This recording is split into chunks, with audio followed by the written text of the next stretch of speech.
Bien, estamos en el despacho presidencial con el presidente de la Nación, Javier Milei. Gracias, presidente, nuevamente por recibirnos, muy amable. ¿Cómo está en este momento usted y el gobierno puntualmente después de lo que fueron 10 meses de gestión, de quienes pronosticaron que en abril no llegaba o se caía todo? Bueno, los que, por ejemplo, estaban comiendo pochoclo esperando que nos cayéramos en abril deben estar bastante gordos, con mucho sobrepeso, ¿no? Pero bueno, imagino que deben tener reservas de la de los guardapolvos para seguir comiendo pochoclos. Pero digo, al margen de las humoradas, nosotros estamos convencidos de que estamos haciendo el mejor gobierno de la historia. Nosotros recibimos una situación extremadamente compleja. Argentina condensaba los desequilibrios de las tres grandes crisis de la historia argentina. Teníamos un desequilibrio monetario que era el doble del que teníamos en la previa del Rodrigazo. Recordemos que en 1975, cuando estalla el Rodrigazo en el gobierno de María Estela Martínez de Perón, la tasa de inflación de niveles del 30% salta al 180%, es decir, se multiplica por 6. Si usted hace eso para lo que veníamos en el caso argentino, es saltar a niveles de inflación del 1200, y dado que el desequilibrio era el doble, eso era un piso de 2400% de inflación. No solo eso, sino que además teníamos un desequilibrio en el Banco Central que era peor que el que teníamos en la previa de la hiperinflación de Alfonsín. Y recordemos que eso implicó que en el año 1989 la inflación fue del 5000%, con Alfonsín abandonando, huyendo del gobierno directamente. Y por otra parte teníamos un desequilibrio en el plano social con indicadores que eran peores que los del 2001. Si usted conjuga todo eso, si todo eso hubiera estallado de manera simultánea, hoy estaríamos hablando de niveles de inflación del orden del 15.000 a 17.000%. Estaríamos con más del 90% de pobres y 50% indigentes. Ahora la pregunta es, ¿eso podía ser posible? Sí, la verdad que sí. Había un indicador que rompía los ojos, que era la inflación. Básicamente en la primera semana de diciembre los precios viajaban al 1% diario, lo cual es equivalente al 3.700 anual. En la segunda semana eso se aceleró al 7.500% anual. Y si usted toma el índice de precios mayoristas del mes de diciembre, que dio 54%, eso anualizado da 17.000. Y si usted se fija, el último indicador de los mayoristas fue del 2%. Eso anualizado es cerca del 28%. ¿Esto qué quiere decir? Nosotros hemos bajado la inflación de niveles del 17.000 al 28%. ¿Y va a seguir bajando? No tenga dudas, no tenga dudas. Pero quiero comentarle algo muy interesante de este proceso de desinflación nunca visto en la historia argentina. En primer lugar, porque no hubo una hiperinflación previa. Una de las cosas que facilita la hiperinflación es la licuación de activos. Por lo tanto, después la recomposición y la estabilización es mucho más fácil. El segundo tema es que además no hubo expropiaciones, no hubo un plan Bonex. No hubo un default de la deuda del Banco Central o cosas por el estilo que, digamos, bajara la presión sobre la política monetaria. No solo eso, sino que además no hicimos controles de precios, no fijamos el tipo de cambio y además hicimos recomposición de precios relativos. Nosotros en todo este proceso además estuvimos subiendo las tarifas porque estaban pisadas en el gobierno anterior y hoy básicamente las tarifas cubren más del 80% del costo. Por lo tanto, haber hecho todo esto en este lapso fue, digamos, verdaderamente increíble. Es decir, no hay registro histórico de haber hecho algo de esas características.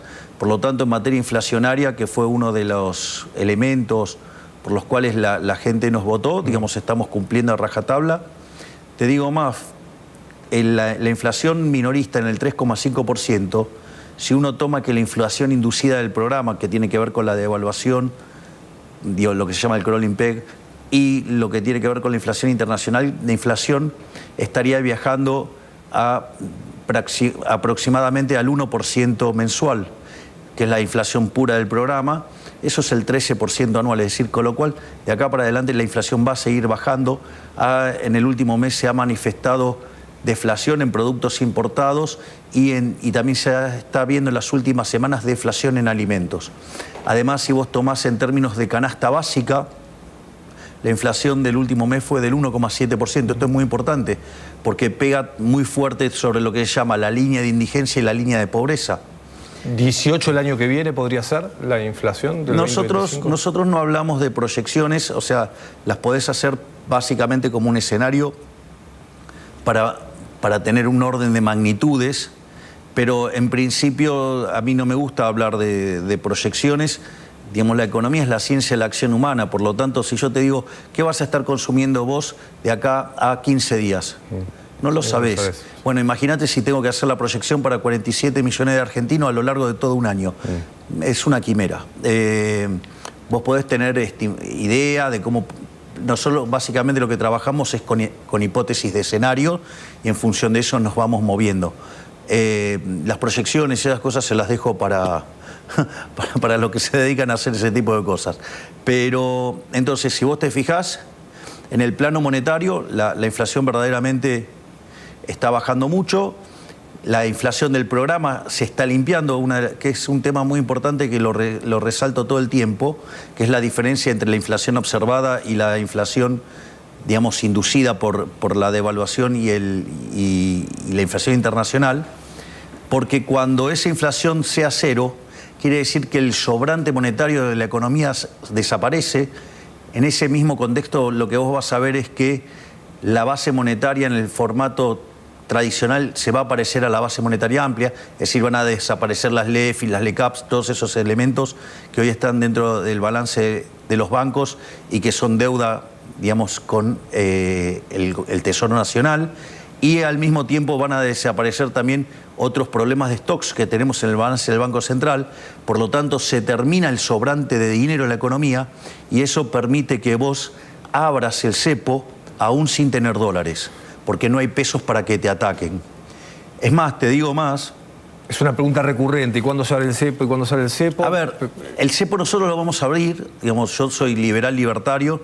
No hay nada que odie más que algo que restrinja la libertad de los individuos. Ahora, yo no estoy dispuesto a salir a cualquier precio. Una de las cosas que yo sigo sosteniendo es que muchos, en especial el kirchnerismo, consideraba que nosotros no éramos liberales libertarios, sino que creían que éramos liberales libertarados. ¿Por qué? Porque creían que nosotros íbamos a abrir el cepo el primer día. Y fíjate lo que pasaba. Vos tenías la deuda, por ejemplo, remunerada del Banco Central, que eran 4 veces la base monetaria. Y que de tenerla a plazos de 30, 60, 90, 180 y 270 días, el gobierno anterior la pasó a un día.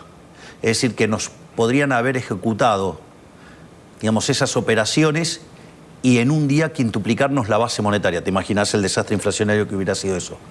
Al mismo tiempo teníamos vencimiento de deuda en pesos por el equivalente a 90.000 millones de dólares. Teníamos la deuda de la CIRA y los dividendos por 60.000 millones de dólares. Teníamos deuda externa, mayormente con organismos multilaterales, por 25.000 millones de dólares. Imagínate si en ese contexto nosotros abríamos alegremente. Eso hubiera generado un desastre, era lo que ellos esperaban, y que para después sacar a las huestes peronistas, tal como lo hizo Duhalde con Alfonsín en el 2001-2002 para derrocar a De la Rúa, en ese contexto vos lo que hubieras tenido es que para fin del año pasado, o sea, digamos, inicios de nos hubieran derrocado, nos hubieran hecho hacer toda la parte sucia del ajuste, nos hubieran cargado todas las culpas a nosotros y hubieran matado definitivamente la idea de la libertad. Bueno, no le dimos el gusto. Hoy estamos muchísimo más cerca de salir del cepo. El saneamiento del Banco Central es una tarea enorme y reconocida internacionalmente como una obra verdaderamente propia de un cíclope. Pero eso no es todo, porque nosotros en el medio, para que te des una idea, Franco, nosotros haciendo campaña, nosotros dijimos que íbamos a pasar una motosierra. Se nos reían, decían que era imposible ajustar más que un punto del PBI y alguna base tenían, ¿no? Porque de 123 años, 113 Argentina tuvo déficit. Y los 10 que no tuvo déficit es porque estaba en default. Consecuentemente, eso significa que Argentina ha vivido permanentemente con déficit. Y lo que decían que era imposible que hiciéramos en el primer año, nosotros lo hicimos en el primer mes. Y eso lo logramos sistemáticamente. Entonces, al mismo tiempo también hicimos la reforma estructural más grande de la historia argentina. ¿Pero va a haber más motosierra? Sí, porque obvio. eso dijo Sturzenegger en el Sí, coloquio bueno, sí, habla de la motosierra profunda, deep motosierra. Sí, la motosierra no para nunca. En nuestro gobierno la motosierra no va a parar jamás. De hecho, digamos, la baja de gasto público está precisamente enfocada justamente para poder bajar impuestos. En ese contexto nosotros lo que te estaba diciendo de las reformas estructurales, nosotros hicimos una reforma estructural 8 veces más grande que la de Menem. Si uno contempla el DNU con lo que tiene que ver la ley bases, eso significa que hicimos la reforma estructural más grande de la historia argentina, teniendo el 15% de la Cámara de Diputados y el 10% de la Cámara de Senadores. Entonces, y esos son elementos muy importantes de cara al futuro para lo que tiene que ver con el crecimiento económico.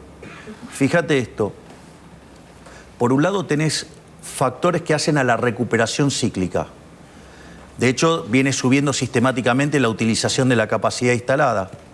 En ese sentido, eso se explica por la mejora del salario real y por la mejora real de las jubilaciones. Eso está impulsando la demanda y está recuperando el uso de la capacidad instalada. ¿Hay una mejora en las jubilaciones? Porque el decreto y la polémica alrededor del veto y demás fue... Pero definitivamente hay una mejora en las jubilaciones. Si vos te fijás, ha crecido más que 10 puntos porcentuales por encima de la inflación.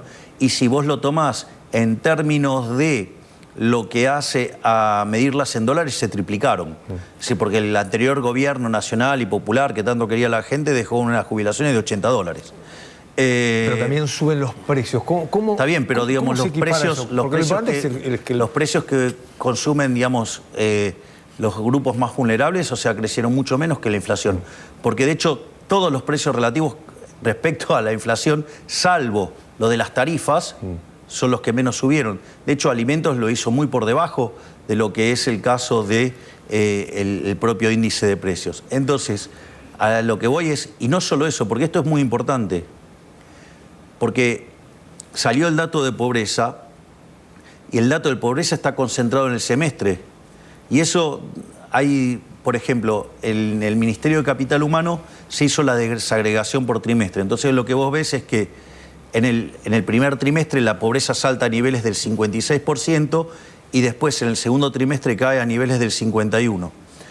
Por otra parte, si vos tomás el trabajo que hizo Martín González Rosada de la Universidad de Itela, lo que ves es que al inicio de la gestión, o sea, entre diciembre y enero, la pobreza salta al 57% y hoy está en 49%. Es decir, acabamos de bajar 8 puntos porcentuales de pobreza. Esto no es un tema menor. Es decir, es más, yo te voy a decir algo, de acá para adelante solamente vienen buenas noticias. Y eso tiene que ver porque subió el salario real y esto tiene que ver porque mejoraron las jubilaciones. Otra cosa que también hace a la recuperación cíclica es el hecho de lo que se llama el ciclo de stocks. El ciclo de stocks, ¿qué es lo que pasa? Vos, para protegerte de la inflación, las empresas acumulaban bienes de cambio, mercaderías, justamente para protegerse de la inflación que se iba a venir cuando se liberaran los precios, ya que el anterior gobierno pisaba los precios. Entonces, ¿qué es lo que sucede? En ese contexto se acumuló stocks. Entonces, eso lo que hizo fue profundizar la caída del producto en el primer trimestre porque hubo que liquidar esos stocks. Bueno, ahora hay una recuperación de stocks, por lo tanto, eso también te empuja para arriba el nivel de actividad. Usted explica todo esto económicamente y además lo ha dicho porque quiere que la gente entienda las medidas que va tomando, entonces por eso explica, digamos, cada cosa que fue pasando en la Argentina, porque, por ejemplo, el tema de tarifas, obviamente, para el que hoy paga un boleto de subte o de colectivo o el agua, le vino con un aumento y dice... Pero, es más, le hago el contrafáctico. Si quiere, hagamos cero las tarifas. Ahora, la operación y mantenimiento y las inversiones de esos bienes requiere dinero. ¿Con qué lo pagamos?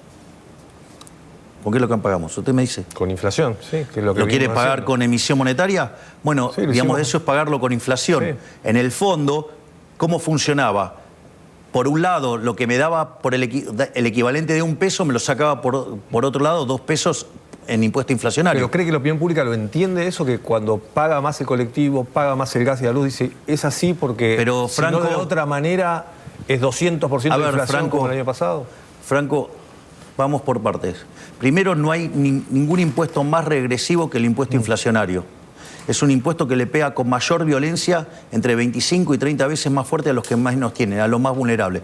Por lo tanto, o sea, el impuesto inflacionario es una lacra, un cáncer, ¿sí? Lo que pasa es que es una forma de engañar a la gente. Pero usted, el impuesto inflacionario es tremendamente voraz. Y nosotros hemos decidido terminar con ese impuesto. De hecho, el gobierno anterior emitió 13 puntos del PBI para financiar el déficit. Nosotros eso lo llevamos a 0, tema no menor. Porque entre el ajuste, entre el ajuste fiscal del Tesoro y el cuasi fiscal en el Banco Central, el ajuste que hicimos fueron 15 puntos del PBI. Entonces, digamos, lo quiere financiar con inflación, el remedio es peor que la enfermedad, porque además usted distorsiona todos los precios relativos y por ende la economía que tiene es más chica. Con lo cual, digamos, eso es tremendo. ¿Qué otra forma quiere hacerlo? Digo, porque no lo... Pero cree que la opinión pública lo entiende porque, digo, de otro lado está el kirchnerismo diciendo, de vuelta, no, está nosotros bien de vuelta. una tarifa más baja, nosotros... A ver, Franco... Y va a pasar el año que viene, en el año electoral, okay. va a haber ese discurso de...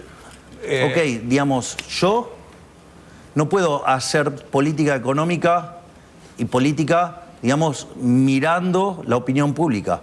Yo tengo que hacer lo que está bien, lo que hay que hacer.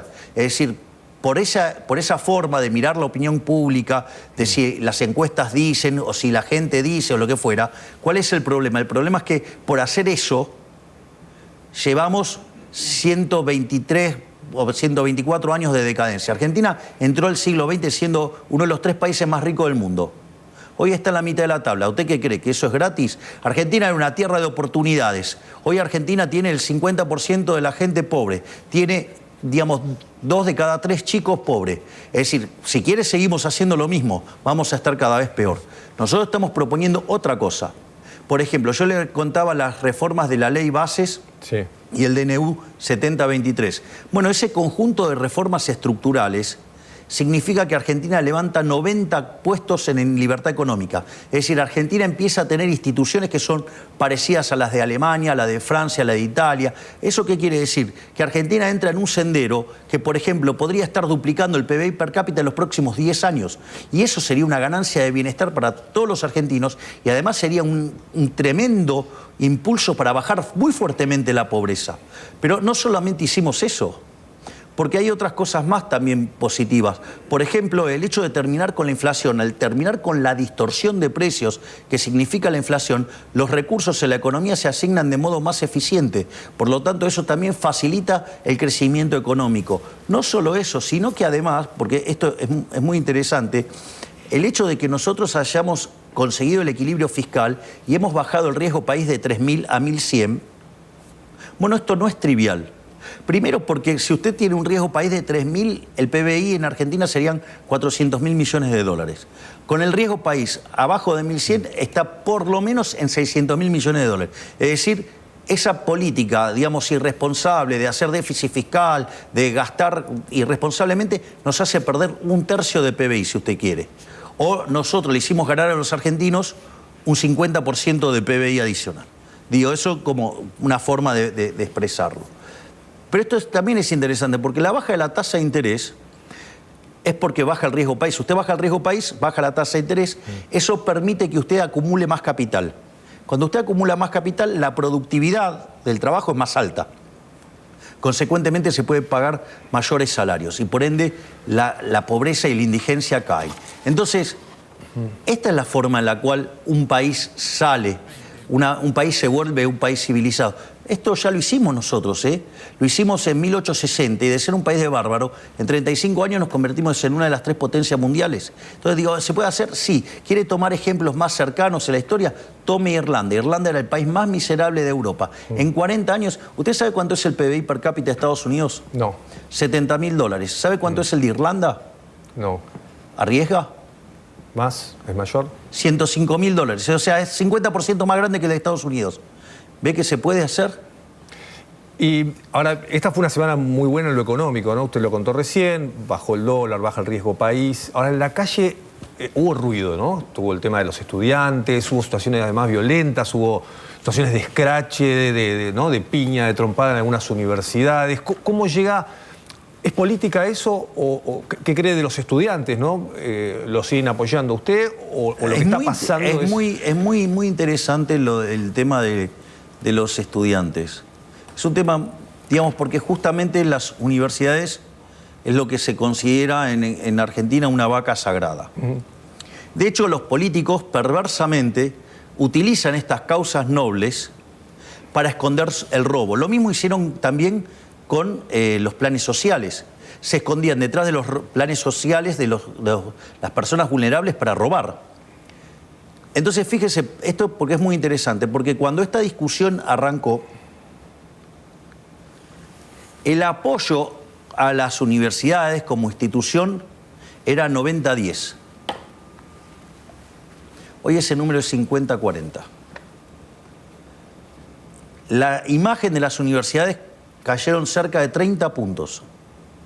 Bueno, esto no es porque sí. Esto sucede porque la gente entendió de qué se trata esto. Es decir, acá no está en juego ni la universidad pública, no está en juego el arancelamiento. Lo único que queremos hacer nosotros, básicamente, es poder auditarlas. ¿Sabe cuál es el problema de auditarlas? Que toda la política que vive robando a costa de las universidades no quieren ser auditados. Acá el problema está ahí, que no quieren ser auditados. Ese es un problema no menor. Entonces hay toda una metadiscusión, son toda una suerte de discusiones mentirosas para ocultar cómo roban los políticos con las universidades. Ese es un tema no menor. Es más, no solo que se ha derrumbado brutalmente la imagen de las universidades, sino que además cuando usted mete el problema de la auditoría, la posición del gobierno está favorable en 40-30. Y si usted hace una encuesta preguntando auditoría sí, auditoría no, el gobierno está arriba del 80% arriba, favorable. Sí, claro. Y eso, ¿sabe cómo se ve? Usted lo puede ver muy fácilmente. Yo le voy a dar números estimados por las fuerzas de seguridad sobre las marchas, porque evidentemente los que estaban en la marcha mintieron los números y básicamente los medios, como le tienen miedo a las vacas sagradas, no dicen la verdad. Es decir, porque están más pendientes de cómo va a reaccionar la gente. No le quieren decir. Cosa que si yo hubiera hecho caso a las encuestas, yo sería socialista. Porque cuando yo empecé a ir a televisión, la gente parece que se olvida que yo enfrentaba 15 personas a uno, digamos, donde yo era el único donde defendía la ciudad de la libertad. Yo estaba más solo que Adán en el Día de la Madre. Es decir, ser liberal, cuando yo defendía las ideas de la libertad, era una mala palabra y las reuniones de liberales en un ascensor sobraba lugar. Eso cambió, claramente. Bueno, eso es un punto a favor. Ahora, fíjese esto. Yo le voy a hablar de los números oficiales de las fuerzas. Después usted corríjalo como quiera, yo no tengo problema. Yo le paso los números que tenemos nosotros. Usted tiene que en la primera marcha hubo 230.000 personas. En la segunda hubo 60.000. Es decir, cayó a un cuarto. O sea, perdió 3/4. 60.000, usted puede juntar 60.000 personas con todo el aparato peronista. Es decir, por ejemplo, solo con camioneros puede armar una marcha de esas características y algunos sindicatos adicionales. Si usted a eso le suma el kirchnerismo, le suma la izquierda, le suma a los radicales, es decir, usted tiene ahí todo el tren fantasma y de 230.000 cayeron a 60.000. ¿Sabe qué quiere decir eso? Que en la segunda marcha casi no había estudiantes. ¿Y sabe qué es lo que usted se da cuenta también? Que cuando fue que se votó el veto en el Congreso, hicieron una convocatoria, juntaron muy poquitos. O sea, ¿qué quiere decir esto? Que los estudiantes empezaron a darse cuenta que los estaban utilizando para defender el robo de los políticos que viven de las universidades. No solo eso, si usted se fija, es muy interesante lo que está pasando con cuando quieren hacer las tomas. Porque aquellos estudiantes que quieren ir a estudiar, que sería lo lógico, ¿no? Querer ir a estudiar, son agredidos, golpeados, ya sea por los kirchneristas, por la izquierda, por los radicales. Es decir, justamente los que están profundamente relacionados con el negocio de las universidades. Y esto es muy interesante porque aún así la gente se está rebelando. Es decir, si usted se fija, ahí las universidades está todo fragmentado. Las últimas manifestaciones que hicieron, verdaderamente, ya, digamos, eran 1.500 personas, 300, por lo tanto, digamos, usted lo que ve es que eso se ha degradado y que los estudiantes tomaron conciencia que efectivamente los estaban utilizando políticamente. El debate va a volver ahora en el presupuesto cuando se discuta el presupuesto educativo del 2025. Bueno, para eso está... Y ahí el gobierno cree no, que... para eso está digamos, el Congreso.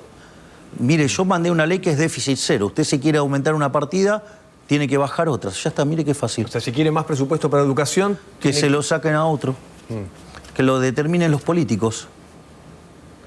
Mire qué fácil.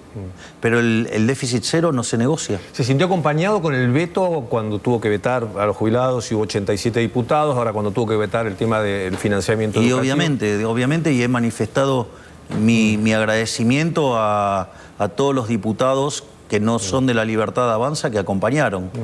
La verdad es que estoy muy satisfecho porque son personas que han decidido poner primero los intereses de la patria por sobre, digamos, los intereses mezquinos de la política. Yo creo que la imagen más repugnante, más rastrera y miserable de la política la mostró el discurso de Miguel Pichetto. Cuando dice, Milei cree que gana con el veto, pero pierde. Es que él piensa en términos de la vieja política. Él piensa en términos populistas. Bueno, no por nada fue el jefe de la bancada del kirchnerismo en el Senado por tanto tiempo, ¿no?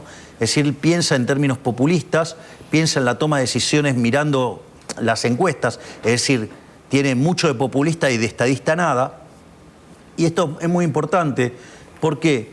Porque si usted se guía de esa manera, le va a pasar... Hay un libro maravilloso que se llama Historias del Quinto Piso, muestra la caída del Plan Austral. Sí. Cómo cuando Alfonsín habilitó un aumento, claro, todos eran medio por ciento del PBI, un cuarto de por ciento del PBI, todo así. Cómo terminó en un mega déficit fiscal y cómo terminó eso en una hiperinflación con 5.000% de inflación, donde tuvimos un salto en la cantidad de pobres indigentes nunca visto en la historia argentina. Entonces, evidentemente, esa es la forma que toma decisiones y piensa la vieja política. Yo no pienso en esos términos, Franco. Mira, yo lo pienso en estos términos. Si nosotros volvemos a las andadas del déficit fiscal, volvemos a niveles de riesgo país de 3.000 puntos básicos. Entonces, en lugar de tener un PBI de 600.000 millones de dólares, pasamos a tener uno de 400.000 millones de dólares. Cuando vos tomás lo que esto implicaba en términos de recursos para las universidades en dólares, ¿sabes que la cantidad de recursos te queda constante? En dólares. En dólares. Lo que es, claro, porque te vas a un PBI mucho más chico y entonces el aumento que dan hace que la cantidad de dólares que recibían la universidad fuera constante. Pero ¿cuál es la contracara de esto? La contracara de esto es que vos tenés un PBI más chico, por ende tenés un PBI per cápita más pequeño.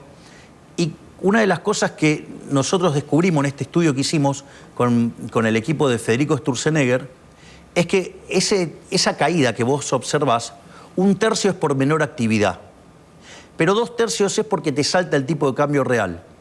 Que te salte el tipo de cambio real significa que somos mucho más pobres en dólares. Y como los productos vinculados al sector externo son los que están ligados a los alimentos, ¿qué es lo que pasa? La cantidad de pobres e indigentes te crece mucho más que proporcionalmente. Entonces, misma plata para las universidades, menos PBI per cápita, mayor inestabilidad macroeconómica y mayor cantidad de pobres e indigentes. Digo, me parece que la cuenta no cierra para nadie, porque hay un espacio que quedará constante y todos los demás pierden. Entonces, o una de dos, o no saben hacer las cuentas, o verdaderamente están haciendo una movida política. Y claramente tiene que ver con una movida política. Están desesperados porque se les están terminando las cajas desde las que roban. Y eso nosotros no vamos a ceder. Bueno, el senador Lustó justamente dijo que Macri mandó a votar y acompañarlo en los vetos para hacer negocios, o por negocios, o porque usted le daba cargos. Sugirió esto, ¿no? Dijo directamente, que por negocios vota cualquier cosa Macri, esa fue la frase. Bueno, yo entiendo que que Lustó tenga este tipo de frases, porque claro, él piensa así. Usted recuerde que el ladrón cree a todo el mundo de su misma condición. Es más, él en sus líneas tiene al diputado Martín Tetaz, que es lo que, digamos, me desafiaba durante la campaña diciendo que cada vez que había que sacar una ley o algo, había que entregar cargos, o sea, una forma muy corrupta de hacer política, sugería el diputado Tetaz. Entonces no tengo dudas que el ladrón cree a todos de su misma condición y Lustó crea que digamos, todos hacen políticas como el espacio de él, por cargos, acomodos y demás. En realidad eso no es así. Yo, digamos, cada vez que tengo que evaluar un puesto, obviamente que yo tengo una gran relación con el presidente Macri y a veces nosotros tenemos algunas propuestas para cubrir y yo las consulto con él. Porque la verdad que la experiencia tiene un valor importante en estas cosas y entonces hay sectores que son muy delicados y yo los discuto con él. Y yo le hago una pregunta. Usted es un seleccionador. ¿De qué cuadro es? De Vélez. Le hago una pregunta. ¿Y si usted tiene un gran jugador de Chicago, no lo pondría? Sí, claro. Bueno, digamos, acá es lo mismo. O sea, yo, digamos... encima ni siquiera somos antagónicos. Sí, sí. Entonces, ¿qué es lo que quiero decir? Si usted me puede aportar personas valiosas para resolver los problemas, yo no tengo ningún inconveniente en incorporarlo a la estructura. Usted, presidente, dividió el arco ideológico, me acuerdo, hace mucho tiempo. Antes de ser presidente, había dicho, de un lado van a estar esto, de otro lado van a estar... De un lado los que abrazan las ideas de la libertad, sí. Del otro lado los colectivistas. Exacto, eso lo dijo antes de ser presidente. Y ahora... Está pasando eso, ¿no? Pero cuando yo decía que eso iba a pasar, decían que estaba loco. Sí. También lo logré. Sí. ¿Usted se da cuenta? Mire todas las cosas que eran imposibles. Era imposible bajar la inflación del modo que le hicimos. Lo estamos haciendo. Era imposible alcanzar el déficit cero en un año. Lo alcanzamos en un mes. Era imposible limpiar el balance del Banco Central. Lo hicimos en 6 meses. Era imposible terminar con los piquetes. Lo terminamos al mes de gestión. Hace 4 meses que no hay un solo piquete y no se volvió a cortar nunca más la calle. ¿Qué me cuenta? Mire la cantidad de cosas que eran imposibles y que nosotros las estamos haciendo, pese a tener la menor representación de la historia. Sí. Es más, si yo le hubiera dicho que íbamos a hacer una reforma que era 8 veces más grande que la de Menem, que fue la más grande de la historia, con 15% de la Cámara de Diputados y 10% de la Cámara de Senadores, ¿qué me hubiera dicho? No, muy difícil, pero... Bueno, de hecho lo hicimos. ¿Y ahora el 2025 van a ir juntos? ¿Van a estar con...? ¿Eso está claro o todavía hay mucho para discutir? Por ejemplo, en Provincia de Buenos Aires, ¿van a hacer una alianza el PRO y la Libertad? Nosotros tenemos un alto grado de afinidad y estamos dispuestos a cada día trabajar juntos de manera mucho más profunda. Y eso imagino que hacia el 2025 lo más probable es que nos encuentre juntos defendiendo la ciudad de la libertad. ¿En la ciudad también?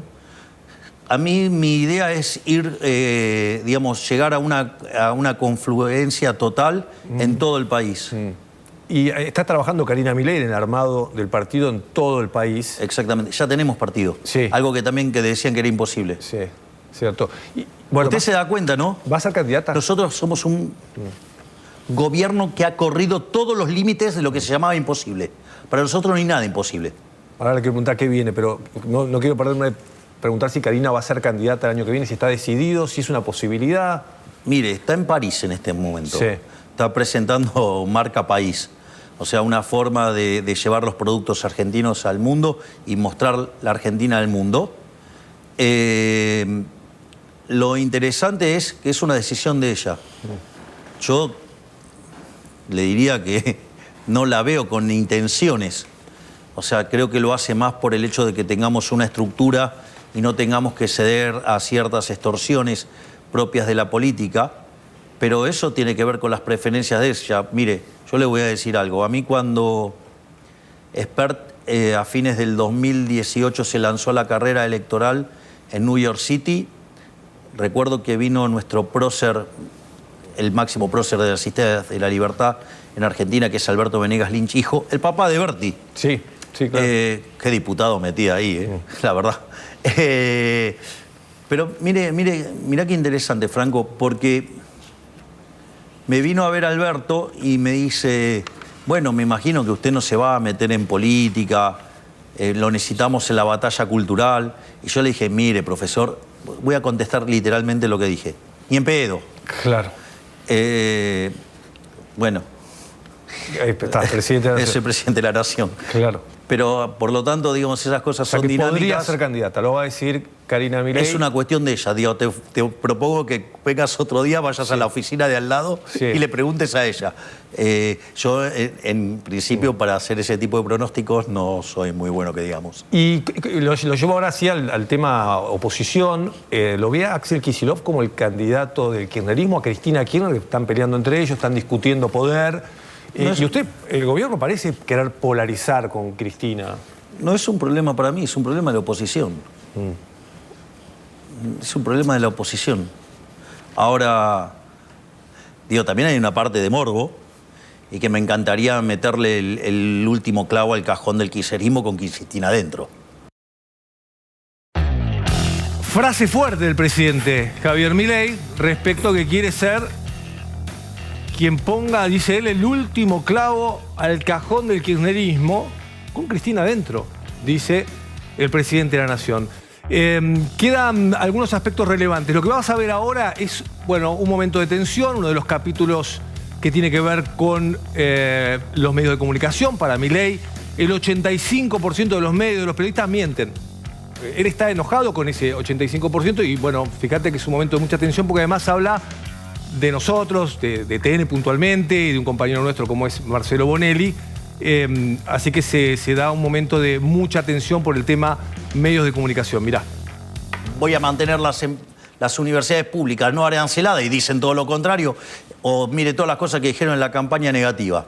Fíjese lo grave de esa campaña negativa, donde los medios fueron cómplices de expandir todas esas mentiras. Entonces, ahí en ese... De hecho, me hicieron la campaña negativa más grande de la historia de la humanidad.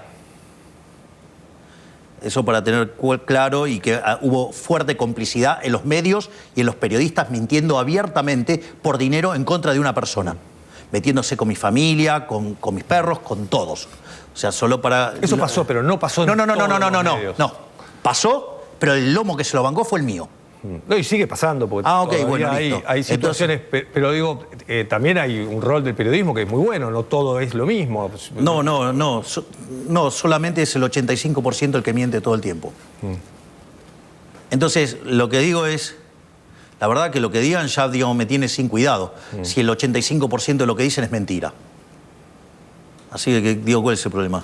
Pero usted, ¿qué interpretación haga? Que haga la que quieran. En algún momento Trump, por ejemplo, dijo que él atacaba a los medios porque buscaba desacreditar para que después los medios no lo ataquen a él. Entonces le pregunto, ¿a usted le pasa eso con el periodismo, que no le gusta que lo critiquen o está enojado por todo porque en la campaña hubo mentiras? A ver, ¿sabes qué? Mira, vos me querés preguntar, digo, yo te contesto. Voy a ir contra un periodista de tu casa. No, presidente. Ahí está. No, dale. Digo, pará, ¿te gusta ¿te gusta el Durazno? Bancate la pelusa. ¿te gusta el Durazno? Bancate la pelusa. ¿Te gusta el Durazno? Bancate la pelusa. ¿Vos me planteaste el punto? A ver. Yo te contesto. El señor Marcelo Bonelli. El señor Marcelo Bonelli mintió descaradamente sobre el motivo del alejamiento de Mario Russo, ministro de Salud. Mario Russo, por cuestiones personales y por cuestiones de funcionamiento, decidió renunciar. Un profesional enorme, honesto, buena persona, y el señor Bonelli dijo que lo eché por chorro. Eso le ensucia el currículum, le ensucia su vida a una persona absolutamente inocente. No solo eso, porque además, frente a esta calumnia, injuria, esta forma en la que ensució vilmente el señor Marcelo Bonelli a Mario Russo, esto es gravísimo, porque la ministra Petovelo llamó y le aclaró que eso no era así.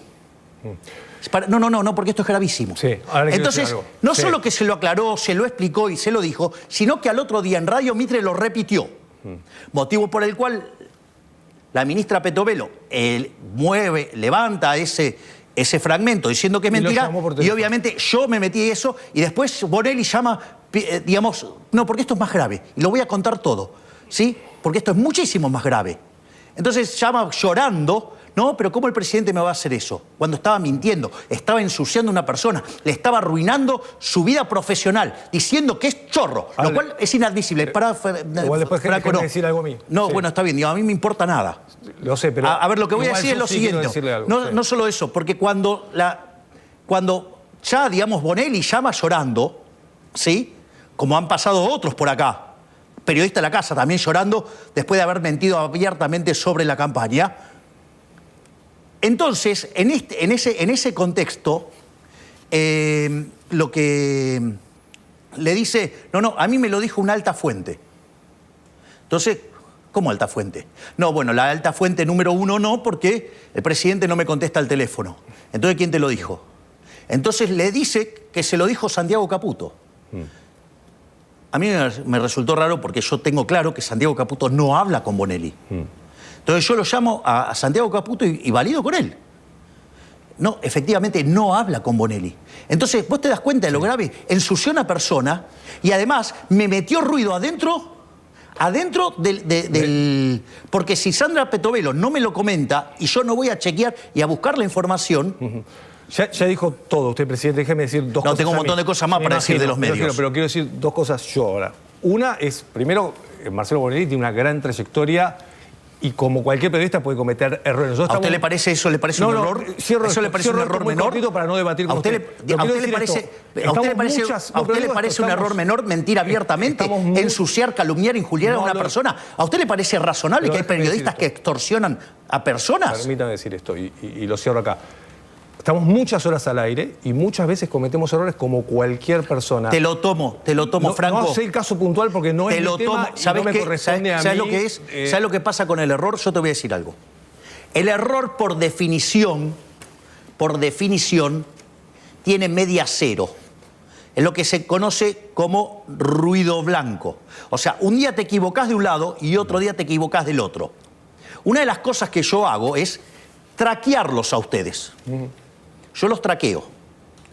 Y hay algunos que tienen un problema que estadísticamente se llama autocorrelación. Se equivocan siempre del mismo lado. Sí. El señor Bonelli se equivoca siempre del mismo lado. Bueno. Por ejemplo. Yo digo esto, nosotros estamos muchas horas al aire y muchas veces cometemos errores. Pero vos, ¿qué te crees? Y cuando cometemos errores lo decimos. No, mentira. Porque nunca he visto, digamos, por ejemplo, pedir perdón a aquellos inmorales que dijeron que yo me acuesto con mi hermana o que me acuesto con mis perros. Ok, listo. Eso es terrible. Bueno, digamos, si hay otros periodistas... Eso no pasó en el canal. Y hay otros periodistas que me han dicho nazi, y hay otros que me han dicho nazi hitleriano. ¿Y quién pidió disculpas? Ninguno.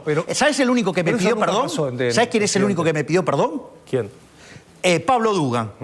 Así que imagínate en el nivel que están los otros. Igual, presidente, que yo decir, en TN nunca pasó que dijeran una cosa así. En TN me dijeron otro montón de cosas. Pero sí, han llevado gente directamente a hablar pestes de mí. Lo han hecho, por ejemplo, varias veces en el programa de Shakeman. Dale. Y no me busques porque me vas a encontrar. Y el otro problema que tiene este capítulo, del que estamos hablando recién, es que para la gente no se soluciona ningún problema discutiendo. No, sí, porque cuando ustedes mienten abiertamente, sí, se dedican a generar problemas entre la gente. ¿Vos sabías que, por ejemplo, el nivel de aceptación con el gobierno en la personal es 55%? Cuando mirás la macro, como la gente no sabe de macro, mira lo que dicen los medios, es 40%. ¿Sabés cómo se llama esos 15 puntos de diferencia? Las mentiras de los medios. Entonces no es que, no me vengas con que son inocentes. Bueno. Porque por algo, digamos, cobran plata durante las campañas para ensuciar candidatos, como lo hicieron conmigo. Bueno, cerramos este capítulo. Bueno, vos te metiste, yo no me metí. No, usted arrancó diciéndolo y yo lo que quería preguntar es si era para desacreditarlo. Pero sí, obviamente hay periodistas ensobrados, medios que trabajan para políticos, eso existe. No en TN y no es... Y hay muchas veces yo te diría que no pongas las manos en el fuego por nadie, te diría, Franco.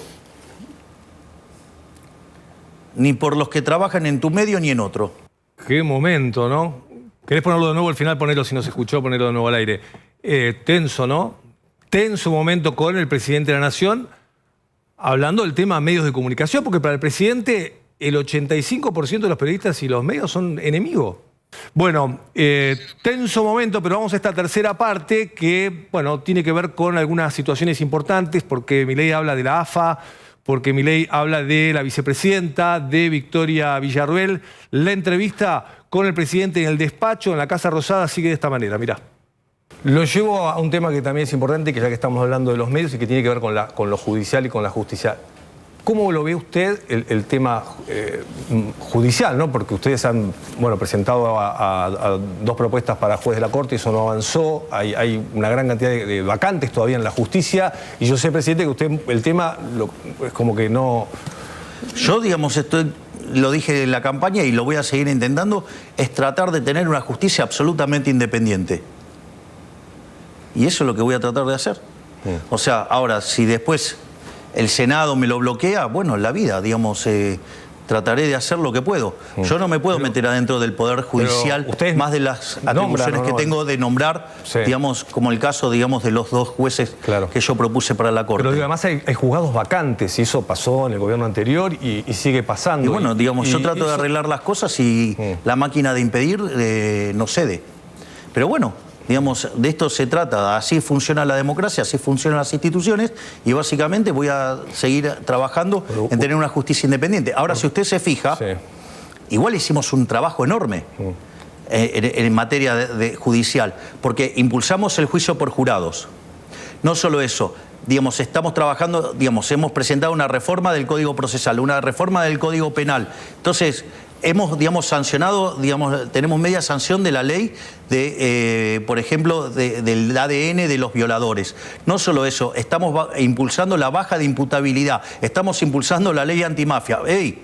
Estamos haciendo un montón de cosas. Usted dijo que hicieron un montón de cosas imposibles, y si hay una necesidad, y usted lo sabe porque es economista, es que la justicia dé previsibilidad, que sea un país creíble. Yo soy el primero, digamos, que defiende las instituciones. Así es que, digamos, fíjese que, digamos, en eso soy extremadamente prolijo. ¿Va a ir a China en enero? Es altamente probable que vaya a la reunión de CELAC. ¿Eso es en enero? Es en enero, sí.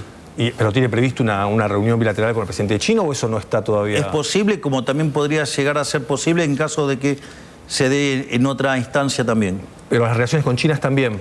Las relaciones con China están excelentes. O sea, la verdad es que me sorprendieron porque son un socio sumamente amigable.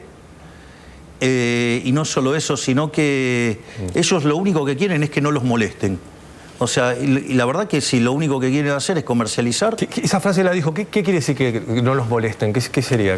No, digamos, o sea, no entrar en confrontaciones. O sea, ellos lo que quieren es ser un socio comercial. Y la verdad que los productos que necesita China, digamos, nosotros somos grandes productores. Por lo tanto, hay una ganancia de bienestar mutua de explotar las oportunidades de comercio. ¿Y eso tiene algún impacto en la relación con Estados Unidos, que usted siempre la marcó como prioritaria? Bueno, yo en términos geopolíticos soy aliado de Estados Unidos, de Israel y de todo lo que se llama el mundo libre, que son todas las democracias liberales. O sea, yo estoy a favor del mundo libre y en contra de los autócratas. Y eso le tiene que quedar bien claro. Eso yo lo dije en campaña. Y fíjese esto, mi posición a favor de Israel, defendiendo, digamos, el derecho a legítima defensa de Israel, digamos, fue el que más profundo fue eso.